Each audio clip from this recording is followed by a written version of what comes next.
Hello everyone, welcome to the commerce achiever platform. आज इस video के थ्रू हम कंटिन्यू कर रहे हैं अपनी ऑर्गेनाइजेशन थ्योरी की लर्निंग। और जो हमारा जो अभी टॉपिक चल रहा है वो है एनवायरनमेंट से रिलेटेड। सो आज जो हम टॉपिक कवर करने जा रहे हैं इस वीडियो के थ्रू वो है थ्योरी। एक थ्योरी है और उस थ्योरी की इम्प्लीकेशंस कैसे हैं, क्या अंडरस्टैंडिंग, एक ब्रीफ ओवरव्यू देंगे आपको। और उसके बाद स्क्रीन जो शेयरिंग हम करने वाले हैं आपको, वो कंप्लीट एक डिटेल स्क्रीन शेयरिंग करेंगे, ठीक है। सो आज जो हम थ्योरी डील करने जा रहे हैं वो है organisation structure, strategy and process given by Raymond Miles and Charles C Snow, ठीक है। तो इस थ्योरी को डिटेल में समझते हैं, सो स्टे ट्यून्ड। तो चलिए देखते हैं हमारी आज की ये थ्योरी जो कि गिवन है ई माइल्स एंड सी स्नो के थ्रू। तो क्या थ्योरी पे डायरेक्ट क्वेश्चन आते हैं? यस, थ्योरी पे डायरेक्ट क्वेश्चन भी आ सकते हैं, दो ट्विस्टेड क्वेश्चन भी आते हैं। तो बेटर होता है सबसे पहले अंडरस्टैंड करना। तो हम सबसे पहले जो फोकस करेंगे वो अंडरस्टैंडिंग पे करेंगे, ठीक है।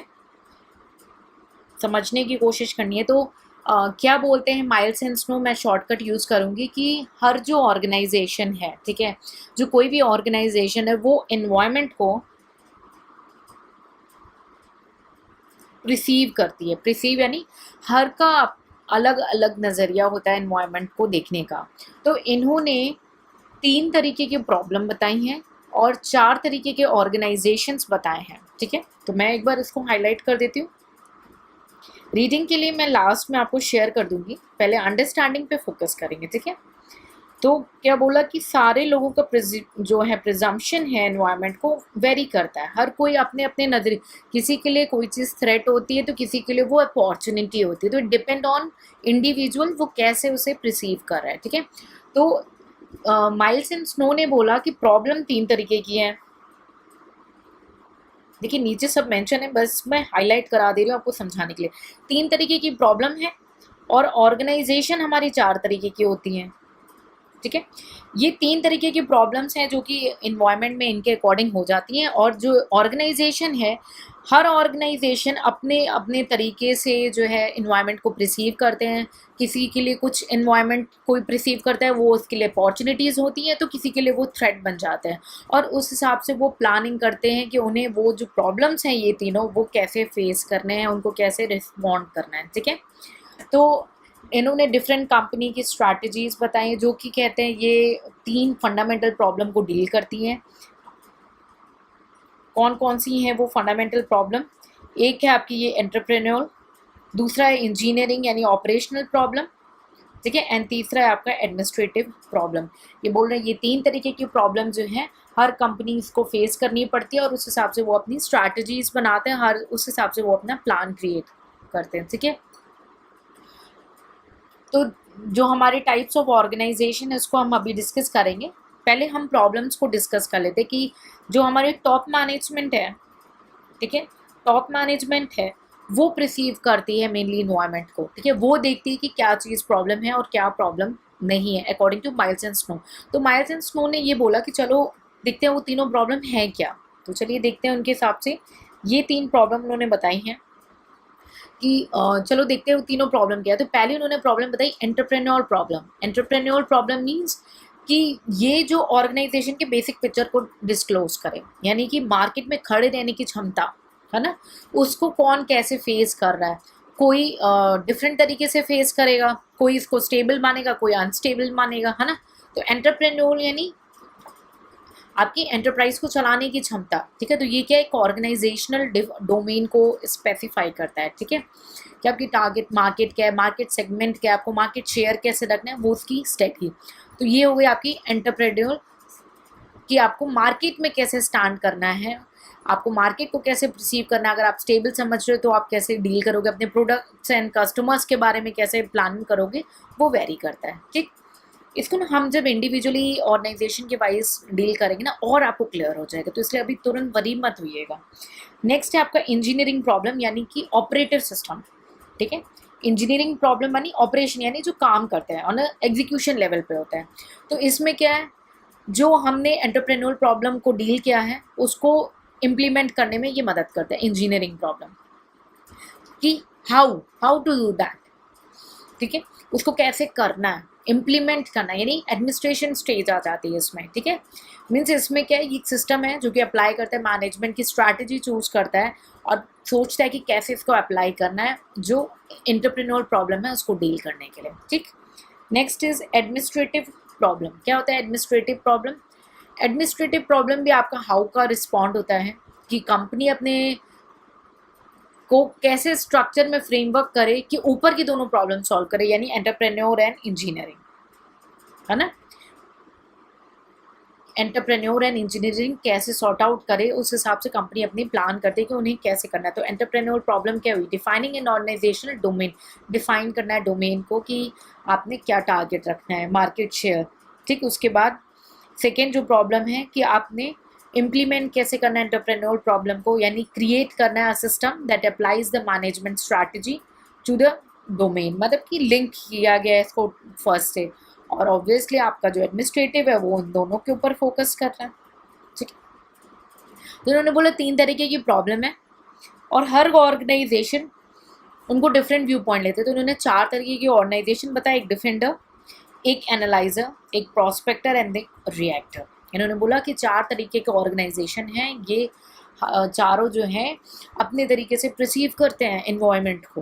लाइक प्रोस्पेक्टर जो है ना, प्रोस्पेक्ट यानी ये लोकेट और एक्सप्लॉइट करते हैं न्यू मार्केट को, न्यू प्रोडक्ट अपॉर्चुनिटीज़ को, है ना। डिफेंड यानी खुद को बचाना, ये क्या देखते हैं भाई मार्केट शेयर क्या स्टेबल है तो हमें उसको मेंटेन करके चलना है, ज़्यादा जोर नहीं करना है ना। और प्रोस्पेक्टर क्या है, डायनेमिक होते हैं, ग्रोइंग होते हैं। और वहीं पे अगर हम डिफेंडर की बात करें तो उनके लिए सारा कुछ स्टेबल है, तो भाई चुपचाप चलो, कम से कम जो है उसको बना के चलना है, ठीक। एनालाइजर क्या होते हैं? एनालाइजर क्या होता है? ये प्रोस्पेक्टर और डिफेंडर के कॉम्बिनेशन हो जाते हैं। कहते हैं एनालाइज करो, देखो जहाँ चीज़ें ज़्यादा अच्छी उस डायरेक्शन में मुड़ जाओ, यानी स्लो चेंजेस पे फोकस करते हैं, है ना। और उसके बाद रिएक्टर, रिएक्टर क्या होता है? कोई प्लान नहीं, कोई स्ट्रैटेजी नहीं, जो भी इन्वायरमेंट आएगा उस समय उसके हिसाब से उसको परसीव करेंगे और उसको हिसाब से रिस्पॉन्ड करेंगे, ठीक है। तो ये होते हैं आपके रिएक्टर। देखिए अब मैं पहले आपको समझाने की कोशिश करूंगी नाम से, उसके बाद मैं डिटेल में एक्सप्लेन करूंगी, क्योंकि मैं चाहती हूँ यहाँ पे समझ जाऊँ और यहीं पे मेमोराइज भी कर लूँ, ठीक है। तो मैं ऊपर ही आपको ये हो गया आपका डिफेंडर, ठीक है। उसके बाद आपका जो हो जाता है एनालाइजर, ठीक है। आप किसी को भी आगे पीछे लिख सकते हैं, इन्होंने कोई सीक्वेंस नहीं बताया। प्रोस्पेक्टर एंड रिएक्टर, थोड़ा स्पेस इशू, ठीक है, रिएक्टर, ठीक है। तो ये 4 आपके ऑर्गेनाइजेशन है, ये एनवायरनमेंट को अपने अपने नज़रिए से देखते हैं। डिफेंड यानी बचाना, खुद को डिफेंड करना यानी बचाना। मैं याद करने की कोशिश करवा रही हूँ आपको बेसिक मीनिंग, उसके बाद अभी हम डिस्कस करेंगे। और डिफेंडर यानी खुद को बचाना, डिफेंड करना, ठीक है। सो डिफेंडर क्या करता है, वो खुद को कैसे बचाएगा? जब उसने देखा कि इन्वायरमेंट क्या है, स्टेबल है, स्टेबल है तो खुद को बचाने के लिए क्या करेगा? कहेगा भाई सब कुछ बिल्कुल स्टेबल तरीके से करना है, हमें खुद को प्रोटेक्ट रखना है, ठीक है। और जो हमारी करंट परिस्थिति है उसको बना के चलना है, ठीक। अभी ये ब्रीफ ओवरव्यू दे रही हूँ, फिर मैं डिटेल में डिस्कस करूँगी, ठीक है। उसके बाद क्या, एनालाइजर, एनालाइज कर रहा है, सब कुछ एनालाइज कर रहा है, देख रहा है क्या चल रहा है क्या नहीं चल रहा है ना। तो एनालाइजर क्या है? वो प्रोस्पेक्टर और डिफेंडर का कॉम्बिनेशन है ना। तो ये क्या है? प्रोस्पेक्टर और डिफेंडर का। तो प्रोस्पेक्टर क्या है? प्रोस्पेक्टर आपके जो कि ग्रो करते हैं, डायनेमिक होते हैं, है ना। नई अपॉर्चुनिटीज़ के लिए देखते हैं, न्यू प्रोडक्ट बनाते हैं, मार्केट अपॉर्चुनिटीज़ को देखते हैं नए नए, है ना। तो एक तरीके से डिफेंडर क्या है? बहुत स्लो मूविंग है, धीरे धीरे चलना है उसको, उसको ज़्यादा तेज़ी नहीं चाहिए। प्रोस्पेक्टर क्या है? बहुत ज़्यादा तेज़ी है, सपने ऊंचे, नए चैलेंजेस लेंगे, उसको फेस करेंगे। और एनालाइजर्स क्या है? पीडी का कॉम्बिनेशन, प्रोस्पेक्टर एंड डिफेंडर का कॉम्बिनेशन है। तो रिएक्टर क्या है? वो नाम खुद बोल रहा है, रिएक्ट कर रहा, बिल्कुल रिएक्ट करेगा, जैसा इन्वायरमेंट आएगा उसको देख लेंगे, आने तो दो उसे, है ना। तो रिएक्टर क्या करेंगे? कोई प्लान नहीं, just respond to the sudden changes the environment is facing, perceive that environment at that particular situation and respond them accordingly, ठीक है। तो reactor is about the reaction, it's about the reacting, okay। So reaction का क्या हुआ, respond करना immediately. तो I hope आपको clear हुआ। तो एक हो गया डिफेंड जो स्टेबल है, शांत है, खुद को बचा के चल रहे हैं। दूसरे प्रोस्पेक्टर जो तेजी में है। एनालाइजर क्या है, प्रोस्पेक्टर एंड डिफेंडर के कॉम्बिनेशन है एनालाइजर, और रिएक्टर यानी रिएक्ट कर रहे हैं। अब मेरे हिसाब से एक जो इमेज है आपके माइंड में वो सेट हो गई होगी, तो प्लीज़ इस इमेज को सेट कर लेंगे, नहीं तो वीडियो को पॉज करके फिर से सुनेंगे।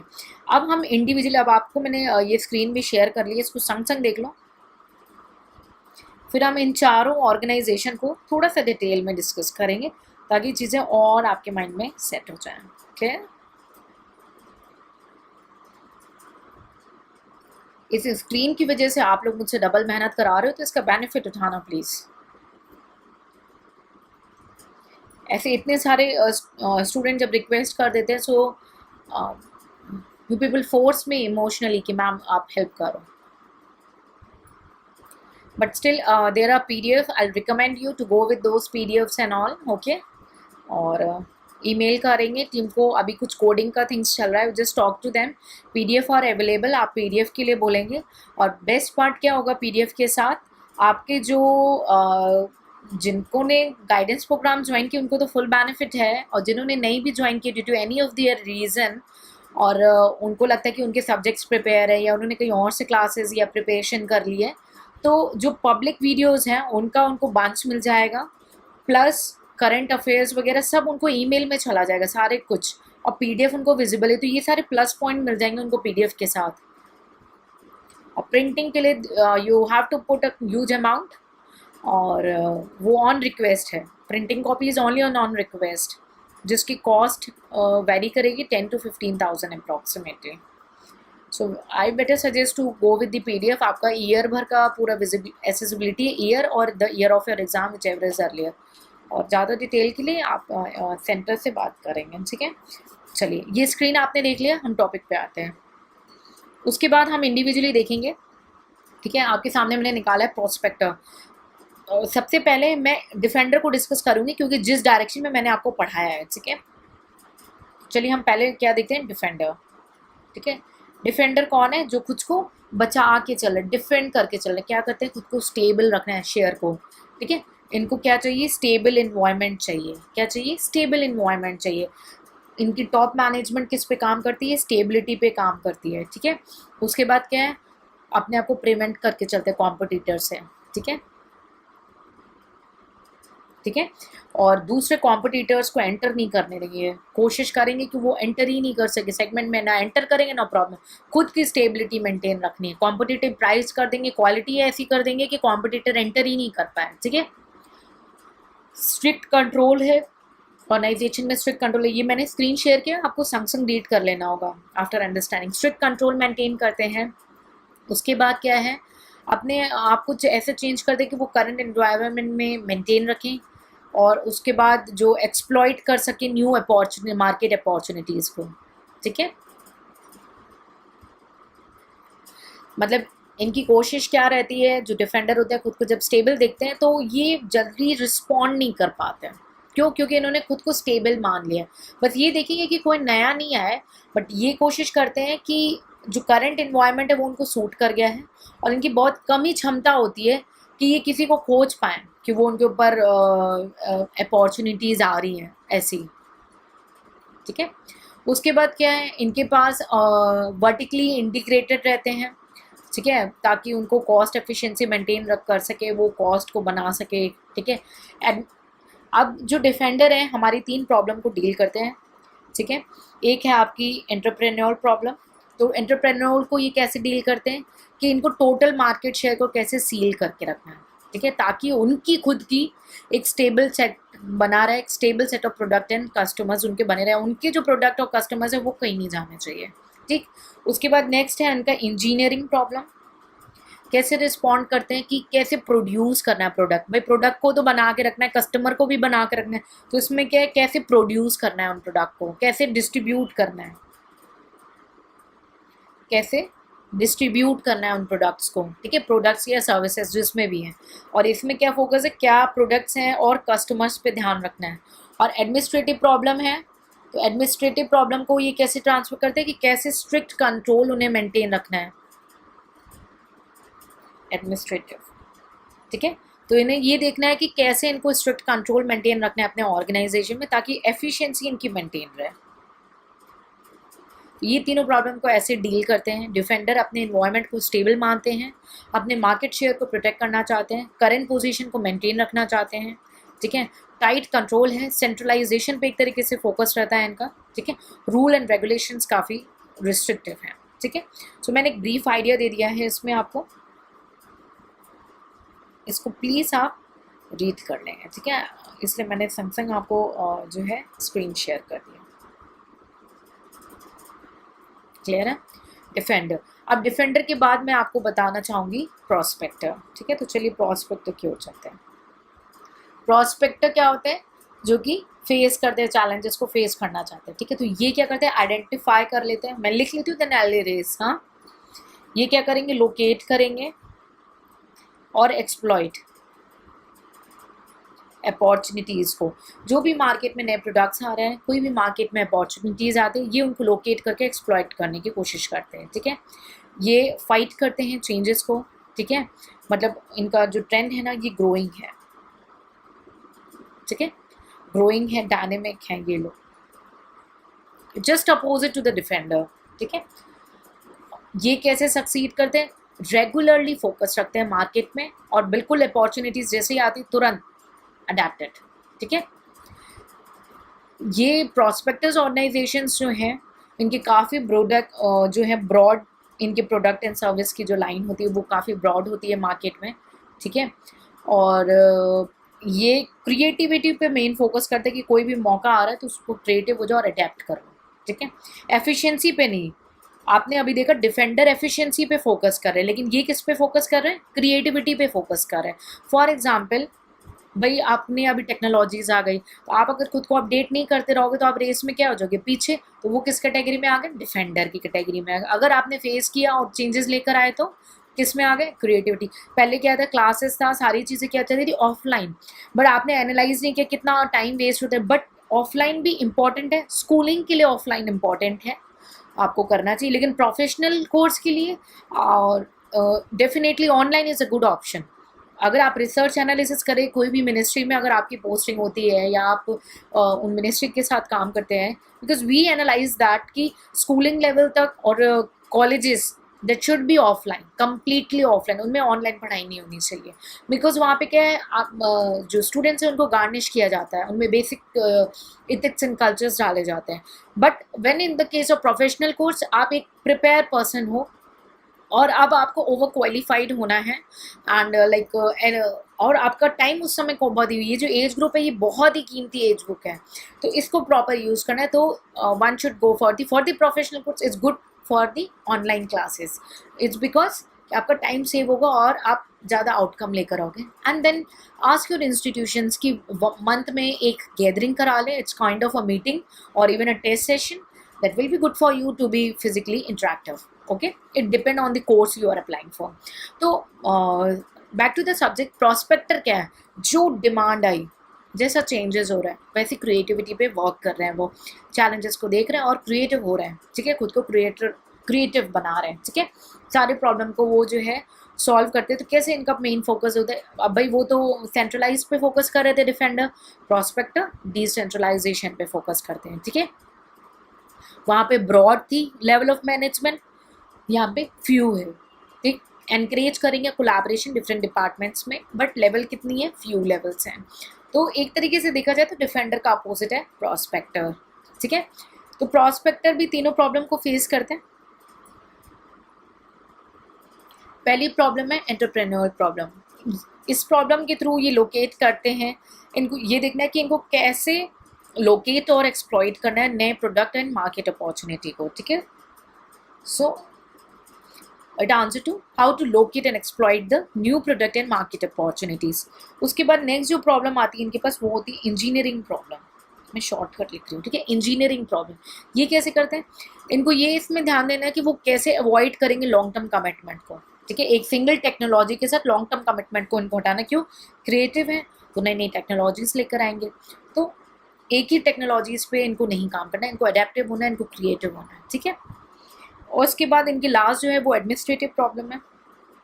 उसको कैसे आंसर करेंगे कि कैसे इनको फैसिलिटेट कराना है और कोऑर्डिनेट कराना है, बहुत सारे जो इनके ऑपरेशंस हैं उनको कैसे टैकल आउट करना है, ठीक है। So how to facilitate and coordinate the various diverse operations, ठीक है। So these three are the problem which is dealt by the prospectors, ठीक है। अब उसके बाद हम देखते हैं analyser.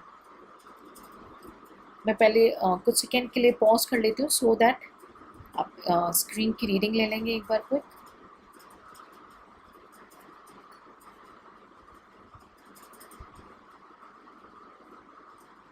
Okay, please have a look on the prospector.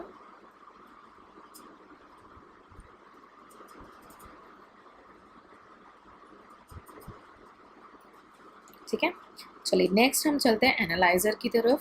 Analyser मैंने कहा ना ये कॉम्बिनेशन है प्रॉस्पेक्टर और डिफेंडर का, ठीक है। ये जो है ना एंटरप्रेन्योरल प्रॉब्लम को भी मेंटेन रखना चाहते हैं उस ठीक है उस एग्जिस्टिंग मार्केट में, और बहुत ज़्यादा स्मार्ट है, नई अपॉर्चुनिटीज़ को भी फाइंड करेंगे और उनको एक्सप्लॉइट करना चाहते हैं, और नई प्रोडक्ट अपॉर्चुनिटीज़ हो, सर्विस हो, नया मार्केट हो, दोनों पे हाथ रख रहे हैं, ठीक है। मिनिमाइज करते हैं रिस्क को, मैक्सिमाइज करते हैं प्रॉफिट अपॉर्चुनिटीज़ को, ठीक है। लोकलाइज करेंगे, एक्सप्लॉइट भी करेंगे न्यू अपॉर्चुनिटीज़ को, और साथ ही साथ अपने ट्रेडिशनल मार्केट को भी मेंटेन रखेंगे। बट अब ट्रेडिशनल को मेंटेन करने के साथ साथ नए पे भी फोकस रहता है इनका पूरा, ठीक है। तो एक तरीके से बैलेंस करते हैं, डुअल टेक्नोलॉजी पे फोकस करते हैं, ठीक है। और एनालाइजर जो है काफ़ी इनएफिशिएंसी भी और इनफेक्टिवनेस फेस करते हैं, ठीक है, क्योंकि इनको काफ़ी बैलेंस करना पड़ता है। अगर इन्होंने प्रॉब्लम करी तो they face a very big problem, ठीक है, ऑपरेशनल प्रॉब्लम हो सकते हैं इन्हें, ठीक है। तो इन्होंने देखा तीनों क्वेश्चन को कैसे आंसर कर रहे हैं। पहले ये फोकस करते हैं कि ये स्लो चेंजेस हैं, क्योंकि इनको बैलेंस बनाना पड़ता है दोनों के बीच में, ठीक है। इनको होल्ड करना है market share but some innovation, यानी होल्ड प्लस इनोवेशन। तो ये आपकी स्टेबिलिटी हो गई और ये आपकी क्रिएटिविटी हो गई, है ना। तो दोनों का कॉम्बिनेशन हो गया, ठीक है। तो ये मार्केट अपॉर्चुनिटी को भी सीख करते हैं और उनको भी, और साथ ही साथ एग्जिस्टिंग मार्केट को भी मेंटेन करने पे बिलीव रखते हैं, ठीक है। और उसके बाद क्या, ये एफिशिएंट प्रोडक्शन पे फोकस करते हैं, फ्लेक्सिबिलिटी है, ठीक है, और टाइट कंट्रोल भी रखते हैं एग्जिस्टिंग एरियाज़ में, बट बहुत ही कम कंट्रोल होता है इनके न्यू प्रोडक्ट्स में, वहाँ पे वो इनोवेशन पे फोकस करते हैं, यानी कॉम्बिनेशन है दोनों का, ठीक है। तो देखते हैं तीनों प्रॉब्लम को कैसे ये जो है सॉल्व करते हैं। पहली है इनकी एंटरप्रेन्योरल प्रॉब्लम। एंटरप्रेन्योरल प्रॉब्लम को ये कैसे डील करते हैं कि कैसे इन्हें लोकेट और एक्सप्लॉइट करना न्यू प्रोडक्ट्स को और मार्केट अपॉर्चुनिटीज़ को, और साइमल्टेनियसली लोकेट एंड एक्सप्लॉइट तो करना ही है, ठीक है। साइमल्टेनियसली इनको मेंटेन भी करना है एग्जिस्टिंग का, क्योंकि ये दोनों के कॉम्बिनेशन है, ठीक है। तो मेंटेन करना है फॉर्म के बेस को, ट्रेडिशनल जो प्रोडक्ट उनके चल रहे हैं ऑलरेडी, ठीक है। एंटरप्रेन्योरल प्रॉब्लम के बाद जो नेक्स्ट इनकी है इंजीनियरिंग प्रॉब्लम। कैसे डील करेंगे इंजीनियरिंग प्रॉब्लम के साथ, इनको ये रिस्पॉन्ड करना है कि कैसे इनको चेक करना है कि कैसा है इनका environment, stable proportion find out करना है, ठीक है। और उस हिसाब से जो चेंज फ्लेक्सिबल है उसमें चेंजेस ले आने हैं। तो ये किस पे फोकस करते हैं, how to be efficient in stable, ठीक है, domain and flexible in the changing proportion, मैंने दोनों पे साइमल्टेनियसली फोकस करना है, ठीक है। ये हो गई इनकी engineering problem. And last is the administrative problem. Administrative problem को कैसे डील करेंगे ये, कि कैसे डिफ्रेंशिएट करना है ऑर्गेनाइजेशन के स्ट्रक्चर और प्रोसेसेस को, ताकि स्टेबल एंड डायनेमिक दोनों को मीट आउट किया जा सके, ठीक है। So it's deal with how to differentiate the organisation का structure and process to accommodate both the system, like stable for the existing system and dynamic for the areas of operations of the new products or market share, ठीक है। तो ये combination है दोनों का। Clear. मैं screen देखिए, अब तो माइंड में बिल्कुल ये सेट गया। मैं चाहती हूँ ना जब भी थ्योरी पढ़ो बिल्कुल कमांड कर जाओ, ठीक है। रीड कर लेंगे इसको प्लीज़।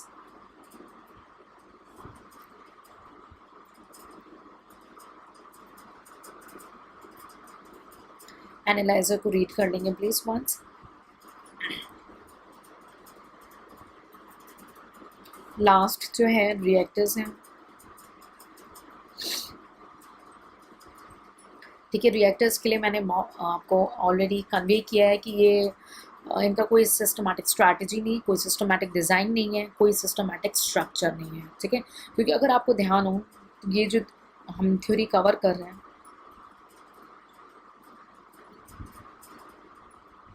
ये स्ट्रैटेजी, स्ट्रक्चर और प्रोसेस पे फोकस कर रही है, स्ट्रैटेजी, स्ट्रक्चर एंड प्रोसेस पे, ठीक है।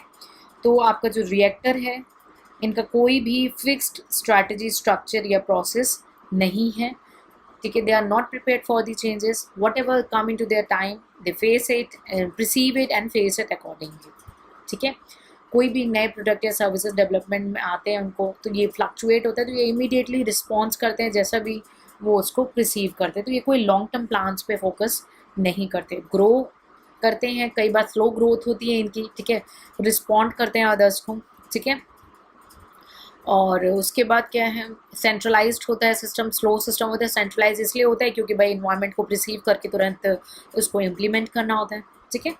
तो माइल्स एंड स्नो ने कॉन्क्लूजन ड्रॉ किया है, इसने क्या बोला है कि कंपनी जो है अपनी जो स्ट्रैटेजीज़ हैं, उनको अपनी जो स्ट्रैटेजी है वो डिपेंड करती हैं उनकी कि उन्होंने एनवायरनमेंट को कैसे परसीव किया, एनवायरनमेंट को कैसे फील किया, एनवायरनमेंट को कैसे अंडरस्टैंड किया है, ठीक है। सो हमने देखा, इसी वजह से हमने डिफरेंट टाइप ऑफ ऑर्गेनाइजेशन देखे और देखा कि कैसे उन्होंने डिफरेंट एनवायरनमेंट को डिफरेंट वे से डील किया है और कैसे डिफरेंट स्ट्रैटेजीज़ को ऑप्ट किया है, ठीक है। सो आई होप मैं कम्प्लीटली आपको क्लियर करवा पाई हूँ ये थ्योरी, और माइंड में भी सेट हो गई होगी। मेरी पूरी कोशिश ये रहती है थ्योरीज़ के केस में कि इमीडिएट इफेक्ट के साथ आपको माइंड में सेटअप हो जाए। But I request you with in 24 hours में एक बार क्विक रिवीजन कर लेंगे ताकि ये थ्योरी बिल्कुल माइंड में आपके बिल्कुल फ्रेम हो जाए। और इस वीडियो के थ्रू इसको एक दो बार ना थोड़ा सा स्पीड बढ़ा करके क्विक रिवीजन कर लो ताकि माइंड में कॉन्सेप्ट आपके सेट हो जाए, ठीक है। So in case of any doubt please ask in a comment section. Take care, see you in the next session with the new topic.